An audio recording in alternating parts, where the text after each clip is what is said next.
بالله من الشيطان الرجيم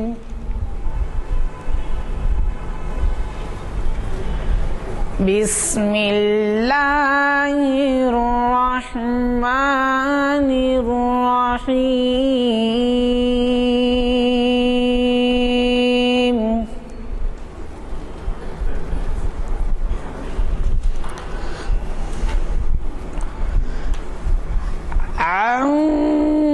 عما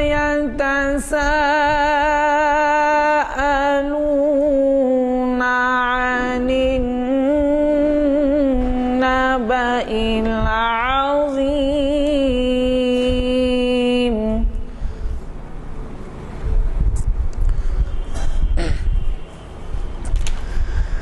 كلا سيعلمون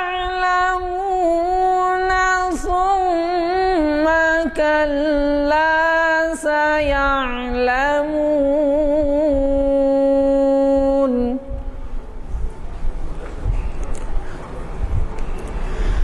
ألم نجعل الأرض مهادا ولسانا وشفاتا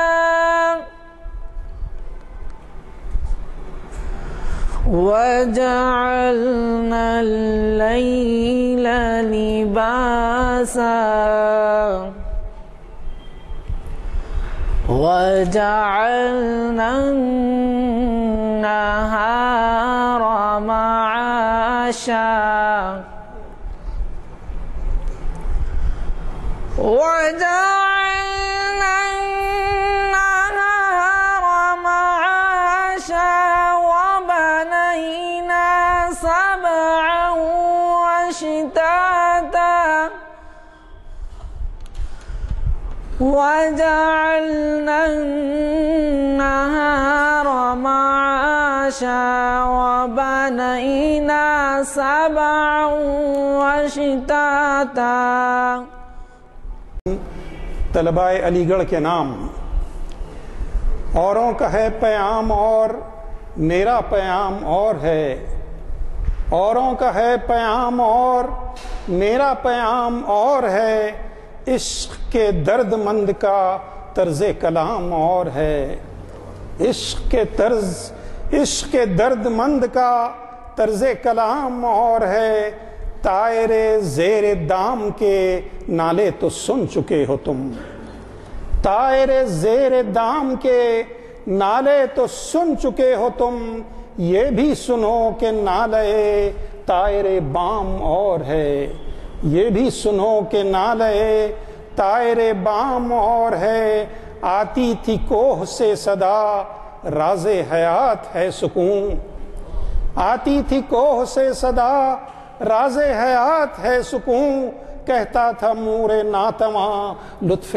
خرام اور ہے، کہتا تھا مور ناتواں لطف خرام اور ہے، جذب حرم سے ہے فروغ انجمن حجاز کا، جذب حرم سے ہے فروغ انجمن حجاز کا، اس کا مقام اور ہے اس کا نظام اور ہے، اس کا مقام اور ہے اس کا نظام اور ہے، موت ہے عیش جاوداں ذوق طلب اگر نہ ہو، موت ہے عیش جاوداں ذوق طلب اگر نہ ہو، گردش آدمی ہے اور گردش جام اور ہے، گردش آدمی ہے اور گردش جام اور ہے، شمع سحر یہ کہہ گئی سوز ہے زندگی کا ساز، شمع سحر یہ کہہ گئی سوز ہے زندگی کا ساز، غم کدے نمود میں شرط دوام اور ہے، بادہ ہے نیم رس ابھی شوق ہے نارسا ابھی، بادہ ہے نیم رس ابھی شوق ہے نارسا ابھی، رہنے دو خم کے سر پہ تم خشتے کلیسیا ابھی، اوروں کا ہے پیام اور میرا پیام اور ہے عشق کے صاحب نے ترنم سے پڑھتے ہوئے کلام اقبال کا بہت ہی موزوں اور ریلیونٹ حصہ عرض کرنا یہ تھا. اس میں ایک شعر بڑا معنی خیز ہے، وہ آپ تھوڑا سا چونکہ ابھی مخرج صاحب نہیں آئے اس لیے میں اس جانب رجحان ہے، جو کہ آتی تھی کوہ سے صدا راز حیات ہے سکون.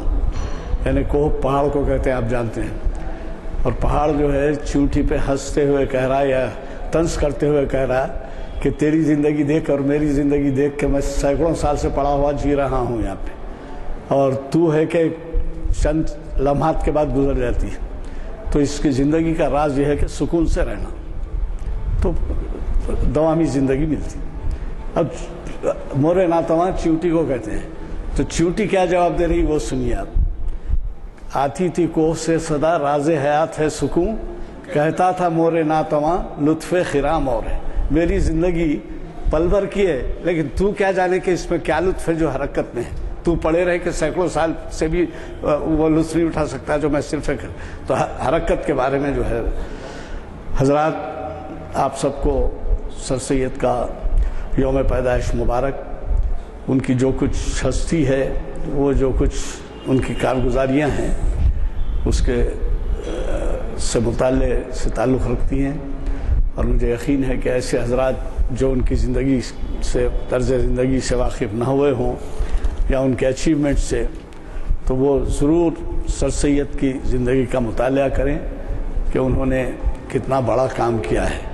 اور یہی نہیں بلکہ ایسے موقع پہ کیا ہے جبکہ ان کے خلاف فتوے دیے گئے تھے کہ جو ہے یہ آپ غیر اسلامی حرکت کر رہے ہیں ایسی علی گڑھ یونیورسٹی بنا کر. تو بہرحال میں تفصیل میں نہیں جانا چاہتا چونکہ وہ موقع نہیں ہے، اور ہمارے مخرج صاحب کے کچھ آنے میں ابھی فون پر اطلاع ملی کہ وہ راستے میں ہیں، تو میں نے جرأت کی آپ سے گزارش کرنے کی. 2-3 اہم اعلانات ہیں، وہ اعلانات بھی سماعت فرما لیں آپ. یہ ایک اعلان تو یہ ہے کہ ہمارے ہاں اس وقت ابن غوری صاحب تشریف فرما ہیں. آپ ہی ہیں نا؟ آئیے 1 منٹ آئیے. آپ جو ہے آپ اپنی ایک تصنیف لائے ہیں، اور وہ تصنیف جو ہے موضوعاتی ترتیب کلام اقبال. تو یہ ترتیب جو ہے اس پہ آپ نے اقبال کے منتخبہ اشعار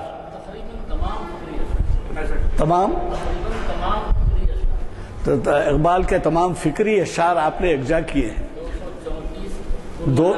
234 عنوانات کے تحت، اور بڑی نایاب کتاب ہے. اور جسٹ ہے اس میں ایسے پہلو کا جس میں اقبال کی فکر ظاہر ہوتی ہے، اور اس کے اصلی دام تو ہیں 250، اور آج جو ہے آپ کے خدمت میں یہ کتنے میں ہے جی؟ 180 میں 2 ایسی شخصیتیں ہیں جو شاید اقبال شناسی کی کوئی محفل مس نہیں کرتے، جن میں ایک ہیں افتخار حسین صاحب جو نوری ٹریولز کے مالک ہیں، اور دوسرے ہیں ڈاکٹر شمشاد حسین جو سپرنٹینڈنٹ ہیں شاداں ہاسپٹل کے. تو یہ دونوں پچھلی محفل میں نہیں آ سکے، اور اس کی وجہ یہ ہے کہ ڈاکٹر شمشاد حسین کا سٹنٹ ڈالا گیا ہے اور وہ دواخانے میں کچھ دن رہے ہیں. ہم سب کی دعا ہے کہ وہ باصحت پھر ہمارے ساتھ شریک ہوں. اور دوسرے نوری ٹریولز کے افتخار حسین صاحب ہیں، انہوں نے امریکہ جاتے ہوئے 15 دن قبل مجھ سے گزارش کی تھی کہ سب کو میں سلام پہنچاؤں، لیکن مجھ سے غفلت ہوئی اور پچھلے محفل میں نے اس کا ذکر نہیں کیا. وہ 1 مہینے کے لیے گئے ہیں، شاید 15 دن میں ہمارے ہاں واپس آ جائیں گے. اور ایک اعلان یہ ہے کہ انجمن ترقی اردو کا سالانہ جلسہ اب کے کڑپا میں منعقد ہو رہا ہے. ہماری کڑپا کی شاخ جو ہے وہ وہاں پر منعقد کر رہی ہے. تو آپ کو تو معلوم ہے ہم یہاں سے کئی مرتبہ ایسے تاریخی مقامات پہ بھی گئے ہیں اور دلچسپی کے مقامات پہ گئے ہیں، جس کے اندر میں کس کس کے نام لوں آپ کو. اکری سائڈ بھی گئے ہیں، وہ الکبیر بھی گئے ہیں، اور پھر عثمانیہ ویژن گئے ہیں، دائرۃ المعارف گئے ہیں، بہرحال اور چنچل گوڑا جیل گئے ہیں، اور کئی ایسے مقامات نظام کے پیلس کے وہ بھی دیکھے ہیں کہ آپ کے ایگزیبیشنز، بہرحال بہت سے مقامات پہ گئے، ان کے تذکرے ضروری نہیں ہے۔ تو کڑپا کے لیے 10 اور 11 کو جو کانفرنس ہے، ہمارے ہاں یہ انتظام رہے گا کہ اردو ہال سے ایک بس جائے گی جو ڈیلیگیٹس کو لے کے جائے گی۔ تو آپ نے تو ہمارا بہت ساتھ دیا ہے، کیونکہ آپ جس وقت ہماری زبان کے ہم رکن بنائے تو آپ تعجب کریں گے کہ انڈیا میں کسی مقام پر اتنے رکن نہیں ہوئے، یہاں سے 400 رکن بنے۔ اور اس کے بعد حالت یہ ہوئی کہ وہاں سے ہم سے کہا گیا کہ صاحب ہم کو جو کوٹا ہے رعایت کا، پوسٹل کوٹا، وہ ختم ہو چکا ہے، اب آپ ذرا تھام لیجئے اپنی رکنیت کو۔ تو ہم جو ہے وہ 400 پہ روک دیے اس کے بعد اکا دکا کر رہے ہیں۔ تو یہ جو ہے انجمن ترقی اردو کے جو سالانہ جلسہ ہے، کڑپا کے لوگ میزبان ہیں، اور ایک دن جائیں گے صبح جا کے جو ہے، یا صبح شام جو بھی پروگرام ہے آپ کو ملے گا، رحیم خان صاحب ہمارے معتمد جو ہے وہ پورے پروگرام سے آپ کو آگاہ کریں گے۔ اور اس میں کوشش اس بات کی جا رہی ہے کہ آمد و رفت کے لیے ہم جو کچھ ہو سکے انجمن کی جانب سے یا اصحاب خیر کی جانب سے اس میں اس کا ارینجمنٹ کریں، کیونکہ آج کل معمولی بات نہیں ہے اتنا۔ جی صاحب، نومبر، یہ راز آپ کی محفل سے اس کا تعلق نہیں ہے، لیکن اقبال شناسی کے اس دور کا ذکر ہے اس کے اندر جبکہ علامہ اقبال کے ہین حیات، ان کی زندگی میں پہلا یوم اقبال کسی جگہ نہیں منایا گیا، حیدرآباد میں منایا گیا 1938 میں۔ اس کے بعد سے تعمیر ملت، اس کے بعد سے پروفیسرز عثمانیہ یونیورسٹی نے جو کام کیا ہے، تعمیر ملت نے جو کیا ہے، اقبال اکیڈمی نے جو کیا ہے، اور پھر ہمارے مقررین کا تفصیلی نام اس کے اندر دیا گیا ہے۔ اور یہ پڑھنے سے تعلق رکھتا ہے۔ مجھے کچھ ٹیلی فون آئے کہ صاحب ہم خریدار نہیں ہیں ہماری زبان کے، اس کا ہم وہ سنے ہیں کہ اس میں بہت یعنی مختصر یہ کہ جیسے تھیسس لکھا جاتا ہے ویسے تھیسس کا درجہ ہے اس کو، اتنا انہوں نے پینس لے کر لکھا ہے اس کو، اتنے درد مند ہو کے لکھے ہیں اس کو۔ تو میں صرف یہ گزارش کروں گا کہ جن کے پاس ہماری زبان نہیں آتا وہ لوگ لے سکتے ہیں، آپ کو یوں ہی دے دی جائے گا، اور اگر ان کے پاس آتا ہے تو وہ نہ لیں، کیونکہ لمیٹڈ نمبر کاپیوں کے نکالے گئے ہیں۔ کچھ ٹیلی فونز آئے تھے، میں نے وعدہ کیا تھا کہ یہاں تقسیم کیا جائے گا۔ رب اشرح لی صدری ویسر لی امری واحلل عقدۃ من لسانی یفقہوا قولی۔ آج کا جو عنوان میں نے منتخب کیا ہے اس کی بنیادی وجہ کچھ لوگ یا زیادہ لوگ جانتے ہوں گے۔ آج سر سید کا یوم پیدائش ہے، 17 اکتوبر۔ سر سید کی جو شخصیت ہے وہ غیر معمولی ہے۔ وجوہات 20ویں صدی کے سب سے بڑے مورخ، بلکہ مورخین میں بہت اہم مقام رکھنے والے، اے ہسٹری آف ورلڈ انہوں نے لکھا، آرنولڈ ٹائنبی۔ انہوں نے کہا کہ تعلیم کے میدانوں میں ایسا وقت آ گیا کہ مسلمان پیچھے ہو گئے اور دوسری کمیونٹیز آگے ہوں، اور ظاہر ہے کہ جو محنت کرے گا وہ آگے ہوگا۔ اس سے قدرت نے اپنے فطری قوانین کو رکھا ہے، چاہے آپ کا ایمان کیا ہو، کوئی اعتقاد کچھ ہو۔ پھر آرنولڈ ٹائنبی نے کہا کہ مسلمانوں میں یہ احساس پیدا ہو گیا کہ ہم بہت پیچھے ہیں تعلیم میں۔ حالانکہ آپ دیکھ لیجیے مغلیہ سلطنت، ساری چیزیں، مغلیہ سلطنت تو خود ہندوستان کے پس منظر میں ہے، سلطنت عثمانیہ بر اعظموں پہ پھیلی ہوئی، زوال ہے۔ ابن خلدون نے ڈائنامکس آف چینج میں یہ باتیں بتائی ہیں۔ تو پھر مسلمان دوڑنے کے لیے کوشش شروع کرے، تو ٹائنبی نے کہا کہ اس وقت تک وہ لوگ دوسری کمیونٹیز بہت آگے نکل گئی تھے۔ ٹائنبی کا ریفرنس زیادہ تر ہندو کمیونٹی پہ تھا۔ آرنولڈ ٹائنبی 20ویں صدی کا بہت بڑا مورخ، بلکہ ہمارے مورخین کے اس میں بہت اہمیت، اس کی بہت بڑی اہمیت ہے۔ اس نے ہسٹری آف دی ورلڈ کے کئی والیومز لکھے ہیں، بہت زبردست آدمی تھا، اور ہندوستان بھی آیا تھا. اس کو نہرو ایوارڈ بھی شاید دیا گیا, کوئی ایوارڈ بھی دیا گیا تھا. نہرو سے دوستی بھی تھی اور اس نے بہت سی چیزیں. تو یہ دراصل تعلیم بڑی بنیاد ہے انسانی ذہن کو تبدیل کرنے میں کے لیے. بہت سے لوگ کہتے ہیں کہ اسلام بھی وہ مذہب ہے جس نے تعلیم پر بنیاد کو آغازی کیا. اقرأ باسم ربک الذی خلق خلق الانسان من علق واقرأ وربک الاکرم الذی علم بالقلم علم الانسان ما لم یعلم. تو پھر کہا گیا کہ طلب العلم فریضۃ علی کل مسلم و مسلمہ.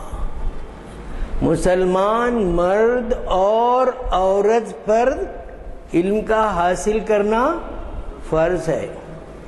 لیکن بہت سی چیزیں جو ہے بر صغیر میں وہ عورتوں کی تعلیم پر نظر انداز کر دیا گیا. میرے ایک دوست تھے امریکہ کی کانگریس کے لیے انتخاب کے لیے لڑے تھے, زنکچ, دوسرے ملک سے, یہاں سے ان کا تعلق نہیں تھا بر صغیر. کہتے تھے کہ یہ بر صغیر کے لوگ کیسے ہیں بھائی, کیونکہ شکاگو میں تو بر صغیر کے لوگ کافی ہیں, کہ یہ 50% لوگوں کو مارجنلائز کر کے رکھ دیتے ہیں. 50% لوگوں کو بھئی آپ کو روکا نہیں گیا مسجد میں آنے سے خواتین کو, یہاں تک اجازت دی گئی کہ رات میں بھی جائیں تو ان کو مت روکو, لیکن آپ جو روکتے ہیں دوسری جگہ نہیں روکتے. تو ان کو فقہی مسائل سے واقفیت کیسی ہوگی, اسلامی شریعت سے واقفیت کیسی ہوگی. تو آپ کے کلچرل نوانسز جو ہے اسلام کے نام پہ آپ نہیں کر سکتے بہت سی چیزیں.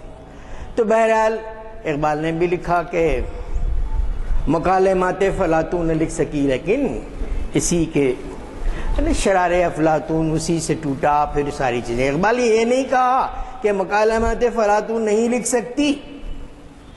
پھر اقبال نے ایک جگہ بھی یہ کہا کہ مجھے درد ہے کہ جو جس انداز سے جو ہے کیفیت ہے, لیکن میں عجیب سے مخمصے میں ہوں کہ کیا کروں. بسا اوقات ہماری چیزیں جو ہے کلچرل ہوتی ہیں, ہم اس کو مذہب کا لیبل لگا دیتے ہیں.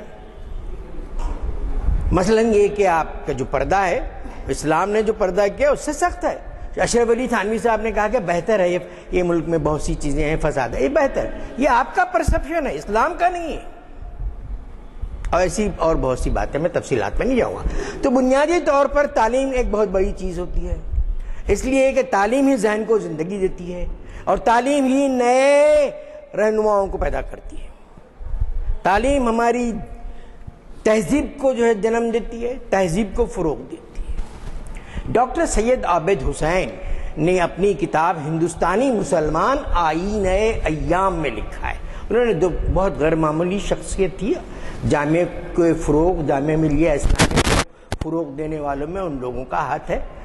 جرمنی سے پڑھ کے آئے, ایثار کیا, 75 روپے پہ انہوں نے کام کی, اور بابائے اردو کی ڈکشنری کا بڑا حصہ ڈاکٹر سید عابد حسین نے کیا. 20% سے زیادہ کام انہوں نے کیا. ترجمے میں وہ مہارت, کانٹ کی بے شمار کتاب میں. اور اقبال کی بھی خواہش تھی کہ وہ reconstruction of religious thought in Islam کا ترجمہ کریں. تو میں نے ان سے, یہاں آئے تھے ایفلو یونیورسٹی میں, کہا کہ آپ تھوڑے سے کانگریسی نہرو وغیرہ قریب تھے, اس لیے آپ نے انکار کیا ترجمے کے. نہیں, وہ وجہ وہ نہیں تھی. انہوں نے کہا کہ میں خود چاہتا تھا, لیکن اقبال چاہتے تھے کہ ترجمے کے لیے ان کے پاس جا کے ٹھہرے, وہ مجھ سے ممکن نہیں تھا. تو نثر کے عارف اور پدما وبھوشن انہوں نے کہا کہ اگر سر سید کی تعلیمی تحریک نہیں ہوتی تو ہریجنوں سے زیادہ بدتر حالت مسلمانوں کی ہوتی. یہ ان کا جملہ ہے. تو دراصل تعلیم کا جو انقلاب کہا گیا کہ طلب العلم یعنی فریضتوں کے علاوہ کہا کہ علم حاصل کرو, چاہے چین میں کیا ہو, علم حاصل کرو گہوارے سے لحد تک. اب ہمارے مولوی حضرات علم بولے تو وہ دینیات کا علم, وہ یہ سب غلط قسم کے اپنے شخصی خود غرضی جو ہے انٹرپریٹیشن ہے. علم ہوتا ہے. مسلمانوں نے اپنی تاریخ کے 1000 سال میں غیر معمولی جو ہے سائنسی جو ہے انکشافات کیے, ایسی چیزیں کی کہ ابھی کہ میڈیکل سائنسز میں ساری غیر معمولی جو ہے ان کے کنٹریبیوشن فاؤنڈیشنس ہیں بہت سی جگہ. اندلس میں اسپین میں جب درسگاہ تھی تو یورپ اندھیرے میں تھا. بیکن جیسے آدمی وہاں سے کیا بڑے بڑے اسکالرس وہاں سے نکلے. کیوں ہوئے؟ کیونکہ قرآن آپ کو زور دیتا ہے دیکھو، غور کرو، فکر کرو. اور پھر یہ سائنسی انکشافات غور و فکر کا ہی نتیجہ ہے.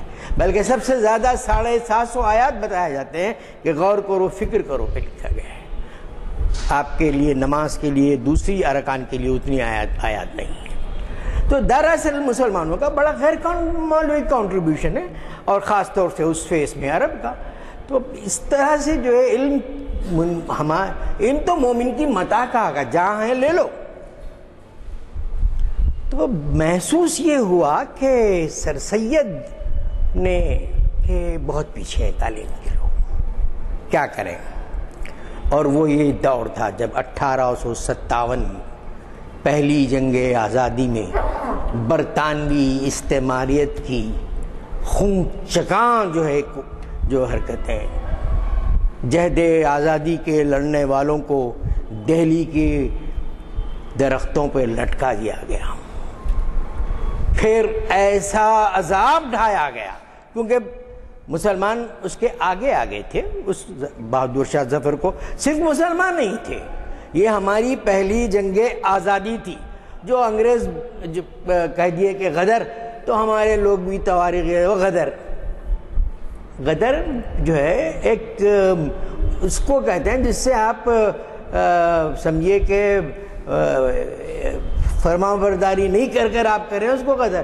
تو طوطے کی طرح رٹا دیے گئے، لیکن اب پھر کم از کم کچھ حلقوں میں ضرور کہا جاتا ہے کہ پہلی جنگ آزادی. اس وقت خون چکاں حالات تھے. دلی کے سڑکوں پر خون بہہ رہا تھا، سڑکوں درختوں پر لاشیں لٹک رہی تھیں. بربریت کی کوئی انتہا نہیں تھی. بہادر شاہ ظفر اور ان کے بچوں کے ساتھ کیا کیا گیا، انسانیت شرمناک ہو جاتی ہے اس پہ. اور اسی لیے ظفر نے کہا تھا کہ 2 گز زمین بھی نہ ملی کوئے یار میں، رنگون میں وہ جو ہے پیوندے خاک ہے. ان حالات میں سر سید نے محسوس کیا کہ ہمیں تعلیم پہ غور کرنی چاہیے، اور تعلیم پر کیسی ہونی چاہیے تعلیم، وہ بھی ایک انہوں نے ماڈل پیش کیا. کیونکہ ایک دور ختم ہو رہا تھا اور دوسرا دور شروع ہو رہا تھا. جو میڈیول دور مسلمانوں سے عبارت تھا، یا میڈیول دور جو تھا وہ ختم ہو کر جدید عہد آ رہی تھی. آپ تیر و تفنگ سے نہیں لڑ سکتے تھے، اور ادھر سے جو ہے کیا کہتے ہیں بڑی جو ہے اسلحہ تھے. اور میں جب وہاں لندن میں گیا 2 سال پہلے تو وہ دیکھا ایک شخص کی جو گھوڑے پہ بیٹھا ہے کہ ہی brought about a change in 1857، کیونکہ وہ ہارتے پھر وہ جو ہے جیت لے گی. شکست فتح میں بدلی، ان کی اس کی وجوہات پہ نہیں کروں. ان حالات میں سر سید نے محسوس کیا کہ اگر یہی کنفرنٹیشن کی فضا جاری رہے گی تو پھر مسلمان اور جو ہے پیچھے ہو جائیں گے. دیکھیں مصلحت بھی ایک چیز ہے. مصلحت کا مطلب ایسی مفاہمت نہیں جس میں اپنی خودی کو بیچیں. تو ایک سر سید نے محسوس کیا کہ یہ وہ دور ہے کہ اگر کنفرنٹیشن کنٹینیو، سیاسی قوتیں اتنی طاقتور ہوتی ہیں کہ کہیں سے کہیں لوگوں کو، اب دیکھ لیجئے آپ کو سوویت یونین 75 سال تک آئرن کرٹن کی غلامی میں ڈالے، سیاسی قوت ہے. اور امریکہ کی سیاسی قوت کیا ہے دیکھیے آج، کہ شرمناک حد تک انسانوں کی، فوجیوں کی، افغانیوں کی لاشوں پر پیشاب کرتے ہیں. تم تہذیب یافتہ ہو، ہم سے تہذیب کی بھیک مانگو. یہ جو پاور ہے بڑا پرابلم ہوتا ہے. اس لحاظ سے سر سید نے محسوس کیا کہ late us not go for confrontation, have some kind of adaptability. ہماری سیاست میں بھی ایسا ہوتا ہے، ایسا نہیں ہے کہ آپ کنفرنٹیشن کر کے بہت سے لوگ نقصان اٹھائیں. مثلا اخوان نے کنفرنٹیشن کیا ناصر کے ساتھ، ناصر نے اپنے ظلم ڈھائے، خیر اب اخوان کا ایمرجنس ہوا. تو میں آپ کو تاریخ میں کئی مثالیں دے سکتا ہوں کہ جہاں ایک حکمت عملی، مصلحت بھی نہیں کہوں گا میں، حکمت عملی ہونی چاہیے، وہ وہاں کی وجہ سے بہت سے مسائل ہوتے رہے.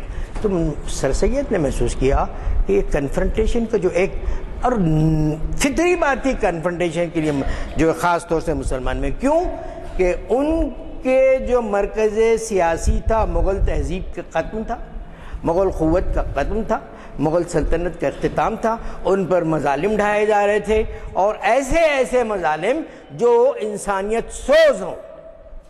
تو یہ تو فطری بات ہے، ایسا نہیں ہے کہ انسان کوئی پتھر نہیں ہوتا. تو انہوں نے جو سر سید نے محسوس کیا کہ نہیں، اور سر سید یہ بھی محسوس کیا، غالب نے بھی محسوس کیا جو سر سید کے کانٹمپریری ہیں، کہ نہیں یہ وقت تبدیل ہو رہا ہے. وقت کی دیوار پر لکھی ہوئی چیزوں کو بھی پڑھنا چاہیے. آپ صرف ماضی میں گم نہیں ہو سکتے. میری نگاہ نہیں، اقبال نے کہا، سوئے کوفہ و بغداد کریں گے اہل نظر تازہ بستیاں آباد، میری نگاہ نہیں سوئے کوفہ و بغداد. اب کوفہ و بغداد تو کب بھی لٹ گئے ہلاکو خان سے، اور موجودہ دور کے ہلاکو خان میں بھی بہت لوٹا ان کو، اس سے زیادہ لوٹا. تو نگاہیں جو ہے آپ کو نئے چیزوں کے لیے، نئی دنیا کو، تو ہی نادا، اقبال نے کہا چند کلیوں پر خنات کر گیا ورنہ گلشن میں علاج تنگی داما بھی ہے. تو اس بات کے لیے انہوں نے جو حکمت عملی اختیار کی، تو لوگوں نے کہا کہ بہت دب کے جو ہے مغربیت کے جو ہے کو سلام کرنے جھکنے کا عمل ہے.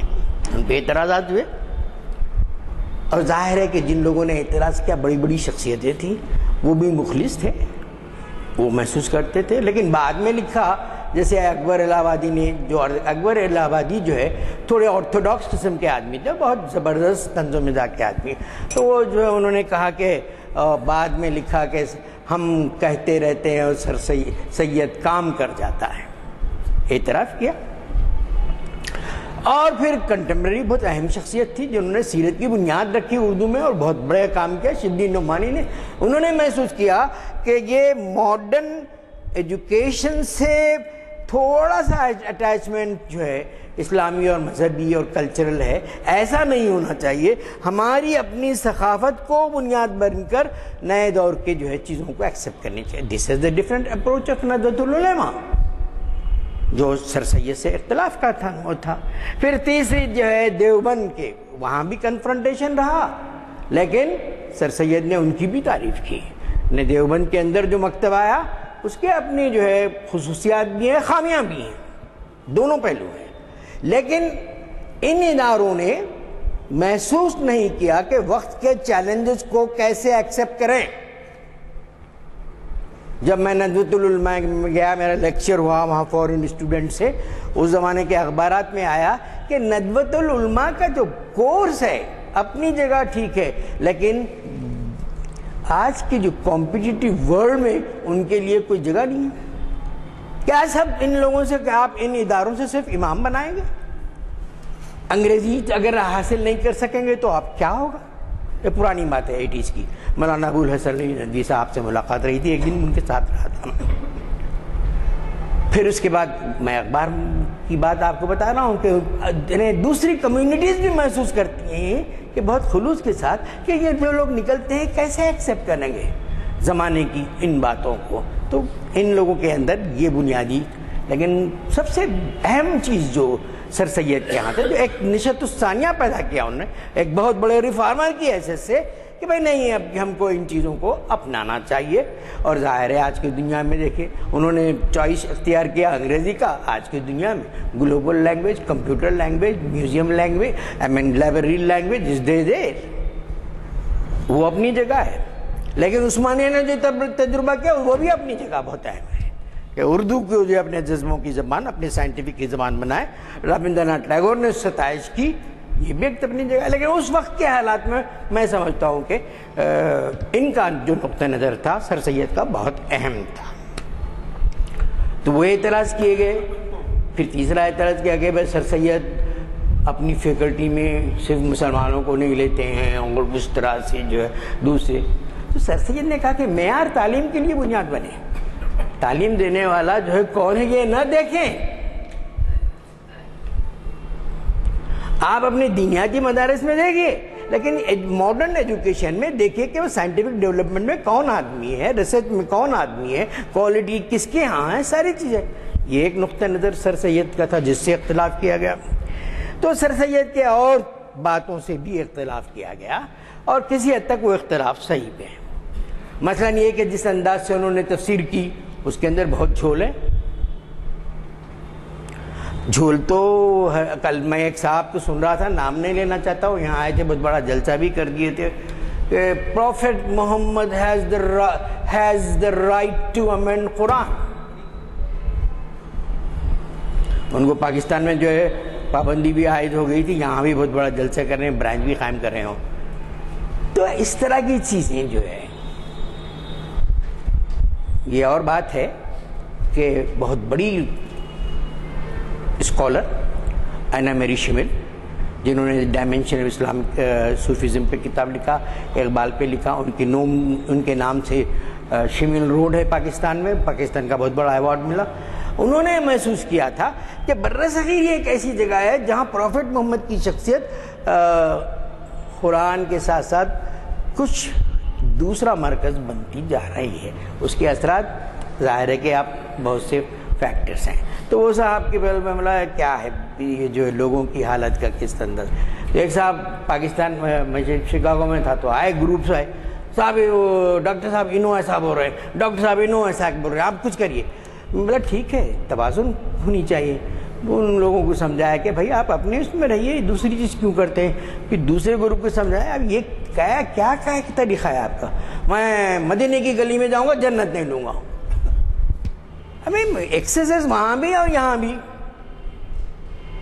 تو اس طرح کی باتیں جو ہے تمام تو سر سید نے کچھ انٹرپریٹیشنز جو کیے ہیں، بلکہ ہو سکتا ہے کہ وہ بہت سی چیزوں کو وہ سمبولک سمجھتے ہیں، علامتی سمجھتے ہیں. اب میں تفصیل میں نہیں جاؤں گا، بہت اس کے اندر بہت ہی مطلب یہ کہ ان فرشتوں کی یہ ساری باتوں کو انہوں نے ایک دوسرے ہی پرسپیکٹو میں دکھا، انسانی جو ہے ہیومن فیکٹرز میں دیکھا. تو اس لیے ان کے خلاف بھی بہت سی چیزیں آئیں. پھر ان کے خلاف یہ بھی شبلی نے اعتراض کیا جو صحیح تھا کہ آپ جو ہے ارسٹوکریسی کی کو اہم دیتے ہیں، ارسٹوکریسی کو، اشرافیہ کو دیتے ہیں، کامن مین کو وہ اہمیت نہیں مل سکتی آپ کے ادارے میں. اب ممکن ہو ادارے کے قیام کے لیے یزدانی صاحب کئی اداروں سے وابستہ رہے ہیں اور جانتے بھی ہیں کہ کس طرح سے ہوتی ہیں. خیر اب تو ہمارے اداروں پہ لٹیرے نہیں ڈاکو آ گئے ہیں جو 56 کروڑ، اب نیا اسکیم ہے کہ 132 کروڑ، اور قوموں کے جو تعلیمی ادارے اس پہ قبضہ کر کے کالج مافیا اور کالج گریبر سامنے آئے. This is the problem of the community. لیکن حیدرآباد سب سے درخشاں نقطہ ہے جو تعلیم کا نیا نیٹ ورک دیا ہے ہندوستان میں. علی گڑھ کے دامن میں علی گڑھ یونیورسٹی، دلی کے دامن میں جامعہ ملیہ اسلامیہ، پھر دوسرے ماڈرن ایجوکیشن کے علاوہ ندوۃ العلماء، دیوبند وغیرہ. لیکن جو نیٹ ورک ٹیکنیکل ایجوکیشن کا حیدرآباد میں ہے وہ نہیں ہے. میری ملاقات چیف جسٹس احمدی صاحب سے ہوئی تھی، بات تو ہوتی رہی، لیکن اب موقع آ گیا ہے کہ جنوب لیڈ کرے مسلمانوں کا نارتھ کے لیے. نارتھ کا بڑا ارگنس رہتا ہر جگہ، اور ہم دیکھیں کہ آنکھیں بچھا کے ان لوگوں کو نظام کے دور میں بلگائے ترجمے آپ کے ارے آپ ہاؤ بولتے ہیں آپ، ارے آپ کی زبان میں کیا نہیں. تو خیر ان مسائل سے قطع نظر یہ ہے کہ عثمانیہ یونیورسٹی کا تجربہ ایک ڈیموکریٹک تجربہ تھا. شبلی کا اعتراض اپنی جگہ ہے، لیکن کچھ دشواریاں بھی تھیں شاید میں سمجھتا ہوں جس کی وجہ سے سر سید کو ان حالات میں بلکہ بعض وقت اعتراضات ہو تو سر سید نے اپنے آپ کو دور رکھتے ہوئے کہا کہ میں آپ لوگوں کے پہ چھوڑتا ہوں کہ فیکلٹی دینیات کی کن لوگوں کے حوالے کی جائے.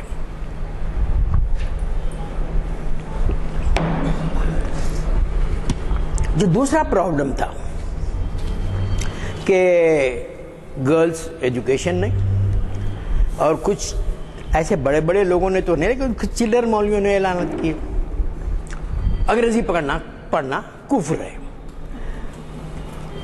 زبانیں تو خدا کی عطیہ ہوتی ہیں. جیسے ہمارے ہاں حیدرآباد میں بھی ایک کلچر ڈلا ہے, ارے تیلگو دیڑوں کی زبان کہاں پڑھتے ہیں. ایک حلقے میں سب کو نہیں کہہ رہا ہوں, لیکن اس کے باوجود جو acceptability of the change of political situation ہے اس میں اپنے آپ کو کرا, وہ نہیں کیا. بہت سی مراحت ہوتی رہی, ابھی بھی دیکھیے. تو یہ جو ایٹیٹیوڈ ہے, پریجوڈیس ایٹیٹیوڈ زبانوں کے تعلق سے, تو بہت خراب ہے.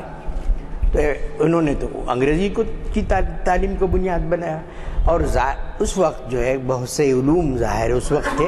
اور ہمارا جو عثمانیہ یونیورسٹی کا تجربہ ہے بڑا کامیاب تجربہ تھا کہ ڈاکٹر چنا ریڈی نے اردو میڈیم سے حاصل کی تعلیم, میڈیسن کی, انجینئرنگ کی تعلیم کی کتابیں دیکھیے آپ کے. اب یہ ہے کہ اس کا رخ فطری ہونے کے بجائے ایک نئے جو ہے جذبوں کے تحت پرشنائز, عربی سائز کیا. وحید سلیم نے کہا کہ ترجمہ ایسا نہیں ہوتا, ترجمہ سب کے لیے فطری ہونی چاہیے. تو ان کے یہ obsession کی وجہ سے بہت ہی پرابلم ہوا اس دور کے. اور پھر خاص طور سے اس میں شمالی ہند کے لوگ تھے جو اس طرح کے جو زبانوں کو. بہرحال رابندر ناتھ ٹیگور نے کہا کہ this is the great experiment in Indian situation. Sir Syed نے یہ بھی محسوس کیا کہ لڑکیوں کی تعلیم پہ توجہ نہیں دی جاتی. انہوں نے لڑکیوں کی تعلیم پہ توجہ دی. پھر آپ علی گڑھ میں گرلز کالج اور سید عبداللہ گرلز کالج, بہت سی باتیں ہیں. تیسری بات یہ کہ انسانوں میں اور خاص طور سے مسلمانوں میں سائنٹیفک پرسیپشن ہونی چاہیے.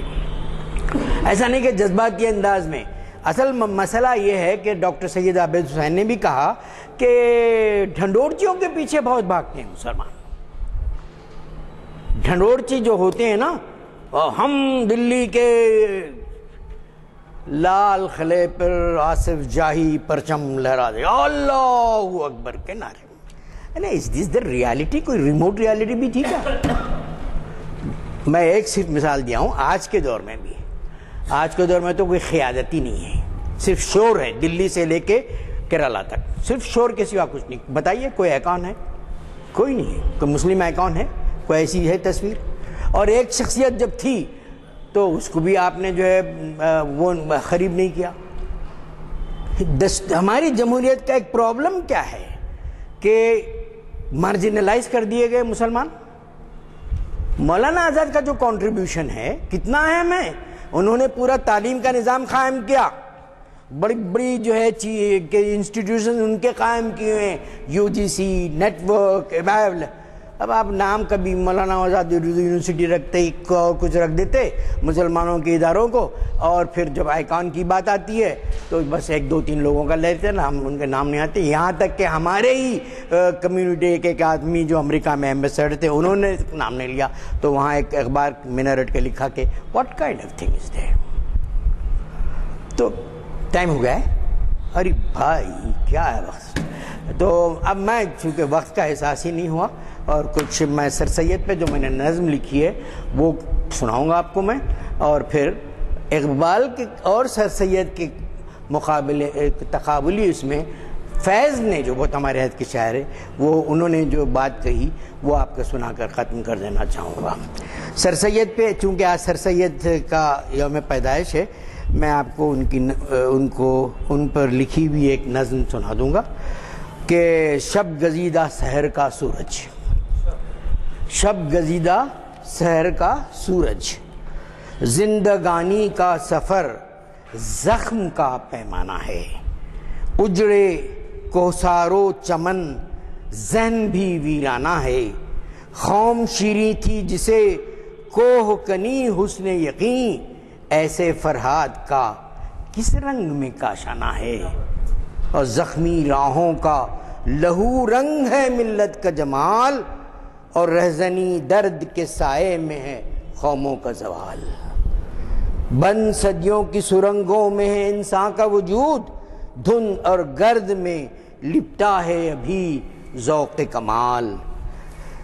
ایسے ماحول میں سید کا حسین خواب ملے, ایسے ماحول میں سید کا حسین خواب ملے, جس نے ذہنوں کو علی گڑھ سے اجالا بخشا، ایک مجنوں کی طرح قوم کو چاہا جس نے، عشق کا سوزے دروں خواب کا نقشہ بخشا، ذہن کو دے کے خیالوں کی حرارت کا جلال، عصر نو کے لیے لڑنے کا قرینہ بخشا، اس نے آنکھوں کو دیا حسن نظر کا تحفہ، اور جینے کا نئے عہد میں جادہ بخشا۔